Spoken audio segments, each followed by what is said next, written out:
ఈరోజు ఈ కార్యక్రమానికి ఇచ్చేయడం చాలా గర్వకారణంగా ఉంది. ఎందుకంటే అఖండ భారతానికై మనం ఎన్నో రోజుల నుంచి పరితపిస్తున్నాము. అది మోడీ గారి కళ కూడా. ఏ అఖండ భారతమై కావాలని మనం కోరుకుంటున్నామో ఆ సంకల్పంతో మేము పరాశర వేద పాఠశాల మల్కాజ్గిరి జగన్నాథ శర్మ గారి ఆధ్వర్యంలో మేము 50 మందితోటి అనుకున్న యాత్ర సుమారు 300 మంది మేము కాశ్మీర్ వెళ్ళాము. దీనికి సంకల్పం ఎలా జరిగిందంటే, దక్షిణ భారతదేశంలో యజ్ఞాలు యాగాలు జరుగుతున్నాయి. ఉత్తర భారతదేశంలో జరిగి చాలా కాలం అయింది, కొన్ని వందల సంవత్సరాలు అయింది.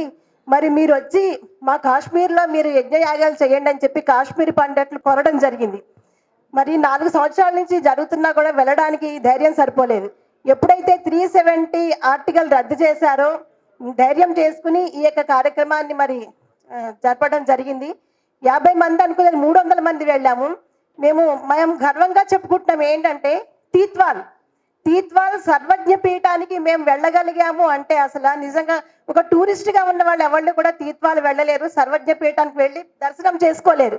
అలాంటి ప్రదేశానికి మేము వెళ్ళామంటే చాలా గర్వకారణంగా ఉంది మాకు. 300 మంది, 13 బస్సులు, కలెక్టర్ తోటి త్రూ మిలిటరీ పర్మిషన్స్ తీసుకుని మాకు ఎస్కార్ట్ ఎలా ఇచ్చారంటే మిలిటరీ వాళ్ళు ముందు 3 మిలిటరీ వాళ్ళు, మధ్యలో వెనకాల ఒక ప్రైమ్ మినిస్టర్కి ఎస్కార్ట్ ఎలా ఉంటుందో అలాగ తీసుకెళ్లారు మమ్మల్ని మిలిటరీ వాళ్ళు.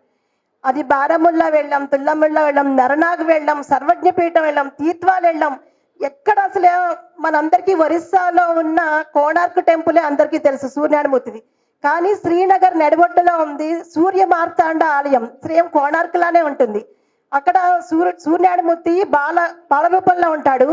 ఆయన పాదాల నుంచి నీరు ప్రవహిస్తూ ఉంటుంది. ఆ నదీ తీర్థం గురించి అని ముస్లిమ్స్ సిక్కులు ఎక్కడెక్కడో నుంచో వాళ్ళు వచ్చి ఆ తీర్థం తీసుకుని వెళ్తారు. అంత పవర్ఫుల్ దేవాలయం. ఎక్కడ చూసినా పెద్ద పెద్ద ఎకరాల్లో శివాలయాలు. అదొక దేవభూమి. కాశ్మీర్ అంటే దేవభూమి. కానీ ఎక్కడా కూడా ధూపదీప నైవేద్యాలు అనేవి ఎక్కడా లేవు. కొన్ని చోట్ల మట్టుకి సైనికుల సంరక్షణలో నడుస్తోంది, చాలా చోట్ల మట్టుకి ధూపదీప నైవేద్యాలు లేవు. మేము అఖండ భారతం నిర్మితం అవ్వాలనే ఉద్దేశంతో నవచండీ యాగము, సహస్ర చండీ పారాయణ మేము కూడా నేర్చుకున్నాం. మా గురువు గారు పద్మావతి గారి ఆధ్వర్యంలో మేము వెళ్ళి కూడా అక్కడ చండీ పారాయణ చేయడం జరిగింది. మా యొక్క ఆనందం ఏంటంటే, మేము వెళ్ళి వచ్చిన తర్వాత 1 monthలో ఎప్పటి నుంచో జరుగుతున్న కోర్టు కేసు కాశ్మీర్లో సుమారు 15,000 నుంచి 18,000 ఆలయాలకి ధూపదీప నైవేద్యాలు రావాలని చెప్పి ట్రస్ట్లోకి తీసుకోవాలని హైకోర్టు కాశ్మీర్లో తీర్పు ఇవ్వడం జరిగింది.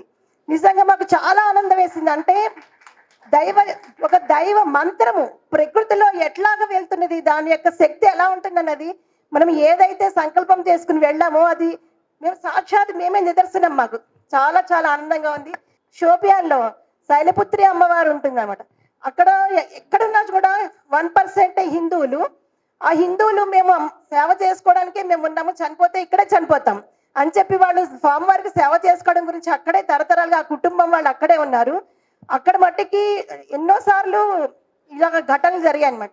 జరిగినప్పుడు హిందువుల్ని ఫ్యామిలీని రక్షించడానికి సిక్కులు అక్కడ గురుద్వారా కట్టడం జరిగింది. ఆ గురుద్వారాలో హిందువుల్ని అక్కడ రక్షిస్తూ వస్తున్నారు అక్కడ. అలాగే తీత్వాల్ సర్వజ్ఞ పీఠంలో వాళ్ళు శంకుస్థాపన చేసిన ఆలయం కట్టడం గురించి చాలా చాలా మారణకాండ జరిగింది. అసలు ఎన్ని సంవత్సరాలైనా అక్కడ ఆలయం పూర్తి కాలేదు. అప్పుడు పాక్ ఆక్రమిత కాశ్మీర్లో ఉన్న ఆ సర్వజ్ఞ పీఠం నుంచి చిన్న రాయిని తీసుకొచ్చి దానికి శక్తిని ఆవాహన చేసి ఆ రాయిని ఇక్కడ పెట్టి వీళ్ళు యజ్ఞయాగాదులు చేసిన తర్వాత ఆ దేవాలయం పూర్తవడము. విధుశేఖర సరస్వతి భారతదేశం మొత్తం కూడా ఆ యొక్క విగ్రహాన్ని ఊరేగించి తీత్వాల్ వెళ్ళి సర్వజ్ఞ పీఠం శృంగేరిలో ఎలా ఉంటుందో అమ్మవారు ఆ విధంగా శారదాదేవిని అక్కడ ప్రతిష్ఠించడం జరిగింది. మేము అనుకున్న అమ్మవారికి ఒక ఆడపిల్లకి ఎట్లాగైతే మనం సార తీసుకెళ్తామో, అయ్యో మళ్ళా మనం వెళ్ళాలన్నా వెళ్ళలేము అక్కడికి అని చెప్పి ఇంతమంది 300 మంది మేము వెళ్ళి అమ్మవారికి సార తీసుకెళ్ళి వెళ్తే జీలం నది ఉంటుంది మధ్యలో. ఆ పక్క కొండ పాకిస్తాన్, ఈ పక్కన శారదాదేవి. మన దగ్గర శారదాది గ్రేట్ అని ఉంటుంది, ఆ కొండ మీద అల్లా ద గ్రేట్ అని ఉంటుంది. మధ్యలో జీలం నది ఉంటుంది. మేము 300 మంది నదిలోకి కిందకి దిగినప్పుడు అవతల కొండ మీద పాకిస్తాన్ ఆర్మీ వాళ్ళు ఒకళ్ళిద్దరే ఉన్నారు. కానీ మేము ఎప్పుడు 300 మంది మేము ఎప్పుడైతే కనిపించామో అక్కడ 100 మంది వచ్చారు వాళ్ళు. మేము అక్కడి శ్రీనగర్ నుంచి సుమారు ఒక 8 to 10 hours అక్కడికి మనకి వెళ్ళడానికి జర్నీ ఉంటుంది. మేము రిటర్న్లో వచ్చేటప్పుడు చీకటి పడిపోయింది. మా యొక్క కదలికలంతా కూడా మిలిటెంట్ వాళ్ళకి తెలిసి మమ్మల్ని మధ్యలో వ్యాన్లు ఆఫ్ చేసేయడం జరిగింది. ఆఫ్ చేసేసి సెల్ ఫోన్ కూడా వేయకుండా లైట్లు ఆఫ్ చేసి సెల్ ఫోన్లు ఆఫ్ చేసి వెహికల్స్ ఆఫ్ చేసి సుమారు 2 గంటలు మేము అక్కడ కొండ మీద ఉండిపోయాం. అక్కడ మేము జమ్మూ కాశ్మీర్ జమ్మూ దాటి మేము శ్రీనగర్ వస్తున్నాము. టెర్రరిస్టుల అటాక్లో బస్సు పడిపోయింది. అది దాటుకుని మేము ముందుకు రావడం జరిగింది. సో ఏ సంకల్పంతో అయితే అఖండ భారతం రావాలి, అఖండ భారత నిర్మాణం జరగాలి, మనం ఏ సంకల్పం అయితే వెళ్ళామో ఆ సంకల్పం నెరవేరింది, కొంతవరకు నెరవేరింది. మరి ఇంకా నెరవేరాలని చెప్పి కోరుకుంటూ ఆ భగవంతుని కోరుకుంటాం. జై భారత్. పరమ దురదృష్టకరమైన కిరాతకమైన ఈ సంఘటన 140 కోట్ల మంది భారతీయుల గుండెల్ని కలచివేసింది. కులంతో, మతంతో, భాషతో, ప్రాంతంతో సంబంధం లేకుండా ప్రతి ఒక్కళ్ళు మనోవ్యత చెంది టీవీల నుంచి కదలకుండా అదే పనిగా ఈ ముష్కరులని, ఈ పాకిస్తానీ ఉగ్రవాదుల్ని ఈ సైన్యం ఎలా మట్టిపడుతుంది, ఈ ప్రభుత్వం వాళ్ళకి తగిన బుద్ధి రిటాలియేషన్ ఎలా చేస్తుందని ఎదురు చూడటం జరిగింది. అదేవిధంగా మన సైన్యం గొప్ప సాహస పరాక్రమాలతో ముష్కరులను మాత్రమే టార్గెట్ చేస్తూ సామాన్యులను స్పృశించకుండా, ఏ కట్టడాన్ని ధ్వంసం చేయకుండా టెర్రరిస్ట్ స్థావరాలను ధ్వంసం చేయటం, ప్రపంచమంతా దిగ్భ్రాంతి చెందేలా మన సైన్యము వీరోచితంగా వాటిని నాశనం చేయడం జరిగింది. వాటి గురించి మీకు మన ప్రధాన వక్తలు డీటెయిల్గా చెప్తారు. అంతేకాకుండా 140 కోట్ల మంది ఇంకా ఏదో జరగాలని కోరుకుంటున్నారు. ఖచ్చితంగా ఈ ప్రభుత్వం ఒక సంకల్పం తీసుకుంది.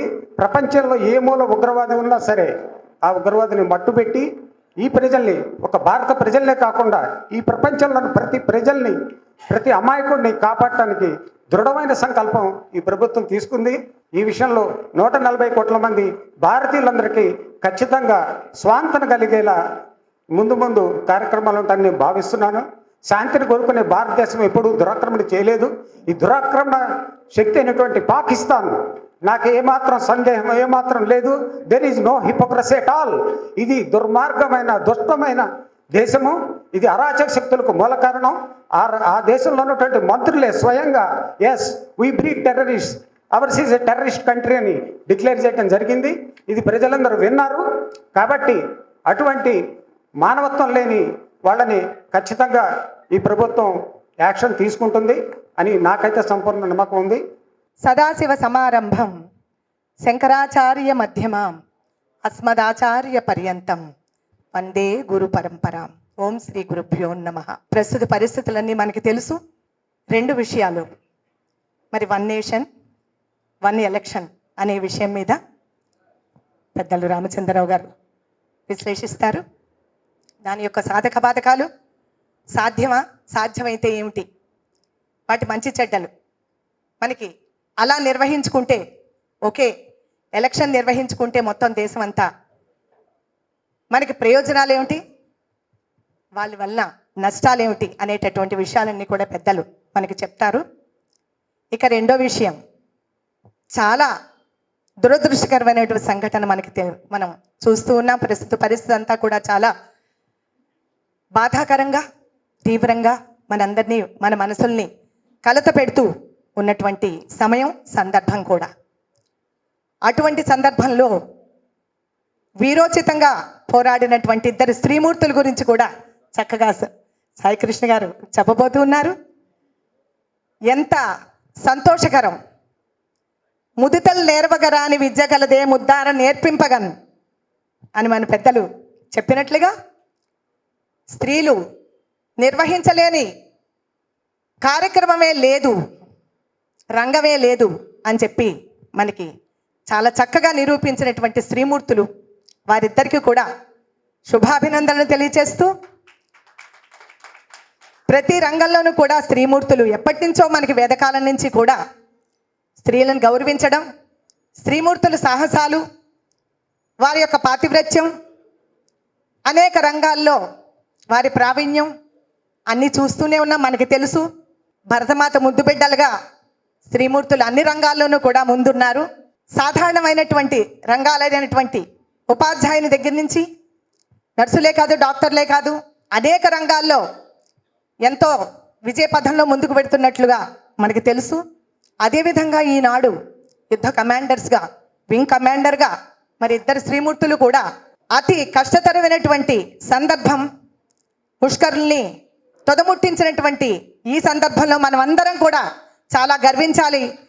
ఒక్కసారి కర్తాధ్వంతో ఆ శ్రీమూర్తులు ఇద్దరికీ కూడా అభినందనలు తెలియజేద్దాం. ఈ వీడియో మీకు నచ్చినట్టయితే లైక్ చేయండి, 10 మందికి షేర్ చేయండి. అలాగే కామెంట్ల రూపంలో మీ అభిప్రాయాలను మాతో పంచుకోండి. Nationalist hub group of channels ను సబ్స్క్రైబ్ చేసుకుని తెలుగునాట జాతీయవాద జర్నలిజాన్ని ప్రోత్సహించండి. ఈ వీడియో కింద ఉన్న బెల్ ఐకాన్ పై క్లిక్ చేయడం మర్చిపోవద్దు.